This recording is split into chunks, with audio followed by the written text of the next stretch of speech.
Hey everyone, welcome in to another daily editorial here on the KE Report. We're going to be focusing a bit more on how gold and silver stocks both are performing against the underlying metal, as they both have actually been outperforming for, on gold's case, a few months here. Bottom back at the end of February.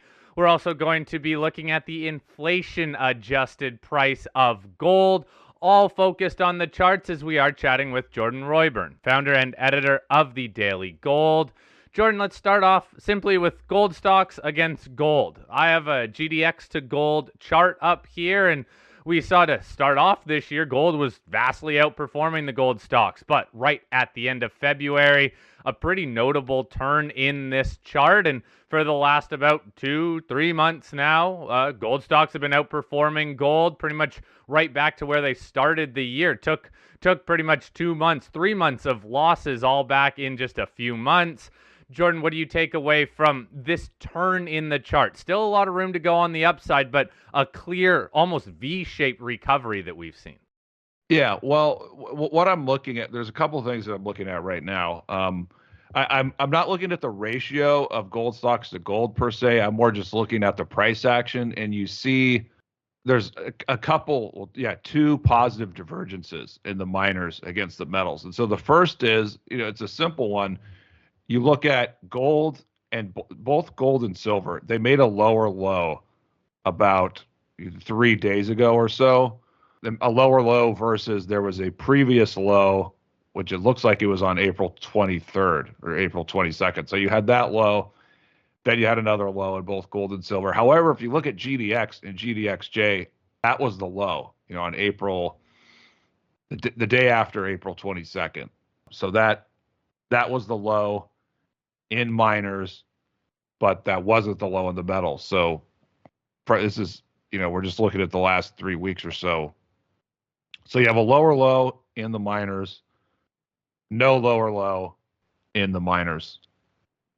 If I said that right. So lower low in the metals, no lower low in the miners. And looking at it, you actually have a slightly higher low in the miners in that time when you had the lower low in the metals. So that's positive divergence number one. Number two, looking at the GDX advanced decline line. I just noticed it yesterday, and I was looking at it a week ago, and I was thinking, this is, I mentioned it in my video last Friday, and, yeah, we got a positive divergence here, but now we have a real positive divergence because the GDX advanced decline line actually made a higher high. So that has made a higher high already when we're in correction territory for the sector. And when GDX itself, I mean, if we're using closing prices here, GDX is pretty close to moving above the high it made the second week of April. I mean, it's a tiny bit below it right now, but so that's the other positive divergence. So, the correction in metals and miners, I mean, it might continue for a little while longer in terms of time. It could bullish consolidate for a little bit longer, but these two positive divergences, they're telling you that ultimately this sector is going to resume higher and that this correction probably doesn't, I mean, there's probably not going to be that much more damage, if any at all. Well, Jordan, just to that point, when you think about it technically, and when you look back at history, you've got a lot of different historical analogs that you research. Once gold finally breaks out, after that, once the gold stocks finally get the memo and the silver stocks finally get the memo when silver makes a move higher, they tend to keep outperforming the metals. And this is what people have been looking for so long. And it wasn't happening because we were in that bearish market situation. But maybe just give us the outlook on how the miners will behave or how you expect them to behave based on historical precedents. Well, historically, the miners outperform gold. There's two times when they really outperform. The one time is when you're coming off of a crash bottom, that type of situation. So the COVID crash 2020, global financial crisis in 2008, and also in 2016, just because the sector was so bombed out at that point. So that's the one time when you're coming off of a crash bottom type situation. That's when miners will outperform gold. The other point is after major breakouts. Like you can go back and look at major breakouts in the sector and the cyclical moves associated with those major breakouts. And that's when miners, outperform gold. I mean, all the people bitching about, oh, miners can't outperform, they're terrible. Well, we've really only had one breakout in the last 7 years or so. You had the 2019, that breakout, and that cyclical move lasted for only 2 years, 24 months. And you had the COVID crash in between. So that really put a damper on what otherwise would have been a decent period of outperformance for the miners there against the metals. So now you're in a completely new situation where, looking at gold, we've broken out from this beautiful 13-year cup and handle pattern, arguably the biggest breakout in 50 years for gold. We're still only 2 months into it. At the very beginning of the breakout, gold was still kind of outperforming the miners. Now we see, even as we're in the first correction post breakout, the miners are showing all these positive divergences. So it's all good. Like, we're in the real sweet spot here where, I mean, if we have a cyclical bull market here where you're going to see, like, let's just say another 3 years for this move in gold, the miners, the entire mining sector, the gold miners, they will probably outperform gold over the next year and a half, I would think, maybe 2 years. So the miners are not going to outperform the entire period.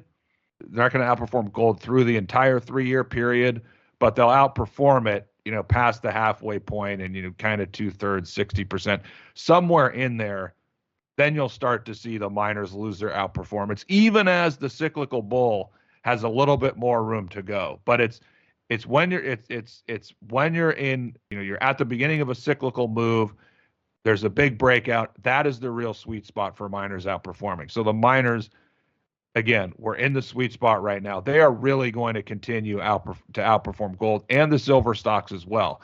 I think that, looking at all this history, first you have the gold breakout. The miners immediately outperform after that gold breakout. Then silver doesn't start to outperform until silver has its own breakout, which at this point it looks like it's, when it moves above 28, 29.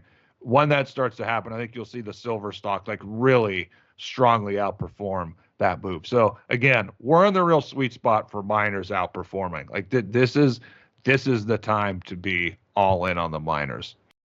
So if we look at, say, the gold and silver price, what do we need to see happen on that end to continue, I guess, this early stage bull market? Is it simply sideways consolidation, or do we need to see the silver breakout now above 30? Does gold need to move to 2,500? What do we need to see on the metals price side of things?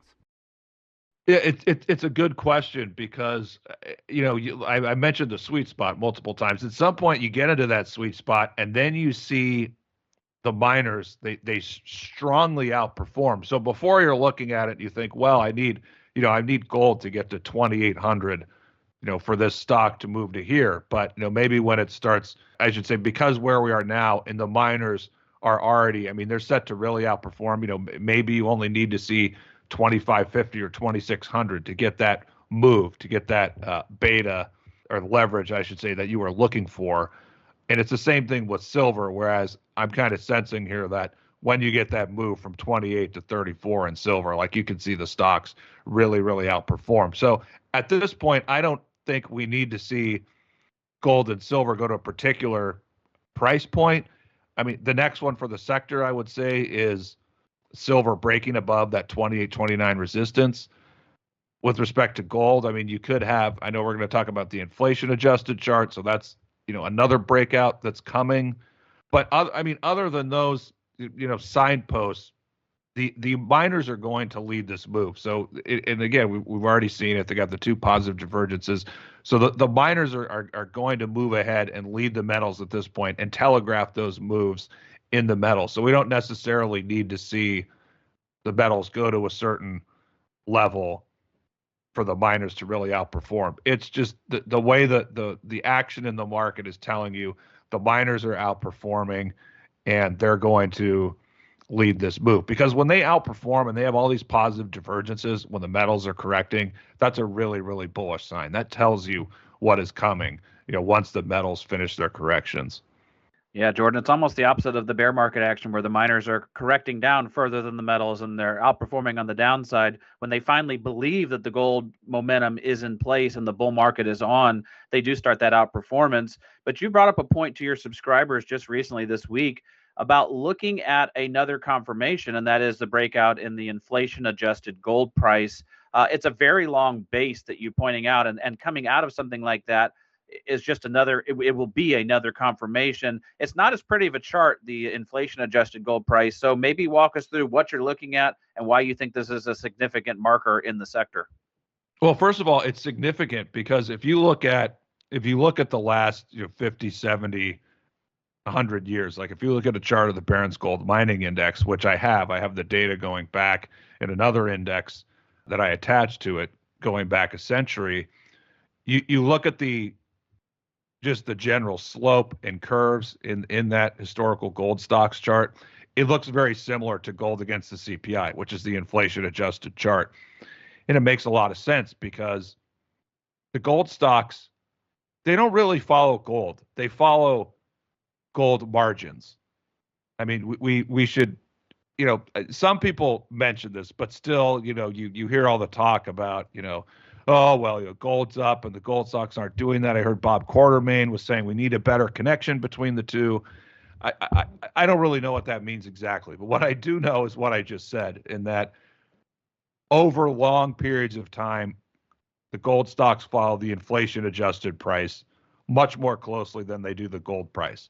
And so you look at the inflation adjusted gold price, it has not a perfect cup and handle, but you have a very, very slight downward sloping trend line from the 1980 or 81 peak in the inflation adjusted gold price. And you can draw that forward 43 years and it connects, the 2010, 2011 highs and then the 2020 highs as well. And I think that the last month, the inflation adjusted gold price closed at 22.86. And so if we see this move above 2,400, I mean, we're looking at a 43, 44 year breakout. I mean, this is a huge, we've talked about the significance of the 13-year cup and handle breakout in gold in nominal terms, but this inflation adjusted breakout, I mean, we're talking about a 44-year breakout. That is just going to really launch this entire sector much, much higher. And, circling back to the first part of my answer, that's when you're gonna get into the real super sweet spot where gold stocks, because if you see the inflation adjusted gold price really launch, gold crushing inflation, that means the margins of gold companies are going to be skyrocketing. Now, I know a lot of this sounds like hyperbolic talk, and it's completely different from what's happened in the sector in the last 12 years or the last 3 years, but that's just the reality of the setup that we're looking at right now. That the technical setup is there for the inflation adjusted gold price to really, really launch higher over the next couple of years. And of course, that aligns with the action in the nominal price too, where I've mentioned, my research and my sense of these cup and handle patterns that we could see gold go to $3,000, $4,000, $5,000 in the next 2 or 3 years. Of course, that aligns with what I'm talking about here in the inflation adjusted price. But because the gold stocks follow the inflation adjusted price more so than they follow gold, that's why this is so important to look at and keep a handle on. Yeah, I find it so interesting to just compare the GDX chart to that inflation adjusted gold price simply because it has been very similar. And hey, if we get that breakout, hey, GDX then could also break out, make a run towards those all-time highs. Jordan, what does this mean for stock picking then? It all sounds very positive. Does this just mean be invested? I know some of the higher quality ones might move more, but the fact of the matter is, do you need to get cute when you are seeing all these things line up for what could be a significant sector-wide breakout? Well, you don't need to get cute. I mean, I think you can do really, really well with GDX or GDXJ over the next, call it 2 or 3 years, or over the duration of this cyclical bull market. But if you're a good stock picker and you do the work and the analysis and you subscribe to people that you trust, that can really sift through all the crap in this sector, then you're going to you're going to make a lot more money that way. It's just yes, you can buy GDX or GDXJ, and I mean, if those are going to go up 2x or 3x, I mean, if you're stock picking, then you can find things that can go up 7x, 8x, 10x, et cetera. So I can't speak for what everyone should do individually, but I would encourage people to spend a lot more time researching the companies than focusing on the macro and all the things that are driving gold. I mean, gold's had this huge breakout from a 13-year cup and handle pattern. We know that the inflation-adjusted gold price is setting up here for a historic breakout. Eventually, when silver gets back to 50, that could be another historic 45-year breakout. So you see the things that are developing. You can tell what's happening in the market. You don't need to hear 10,000 hours of podcast episodes listening to macro and gold and China's going to do this and the Fed might cut, the Fed might rate. Like, these are the big this is the big technical setup that's there. It's set up for a historic bull market, not only over the next 10 years, but over the next 3 years, this cyclical bull market. You have a handle on what's coming there. Focus on the companies. Do research on the company. Talk to people about the companies. Talk to the companies.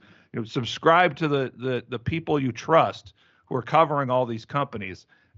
That is going to serve you much better over the coming years, I think, and help you get into the right stocks for yourself, rather than spending too much time listening to the macro jumbo every day and less time. Oh, well, I'll just, buy this 10-cent gold stock. This thing has to go up because it's a 10-cent gold stock. It's going to go to $1. I mean, a lot of these, Rick Rule says, a lot of these exploration companies, they don't have anything.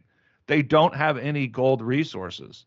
So you have to be careful. I mean, if you get too cute and you don't know what you're doing, you're going to miss the opportunity of a lifetime here. All right, Jordan, we'll wrap it up there. Enough said. Let's see this continued outperformance then of the stocks. Breakout in the inflation-adjusted gold price. Really just a breakout for all these things. Continuing to move forward. It will pull the sector up, but as you said, if you are in some of the better companies, you'll just get better torque there. But hey, either way, some momentum to the upside. A very welcome thing for all the gold investors out there. Jordan, thank you, as always, for your time. Post a link to your website. Also chat with you next week.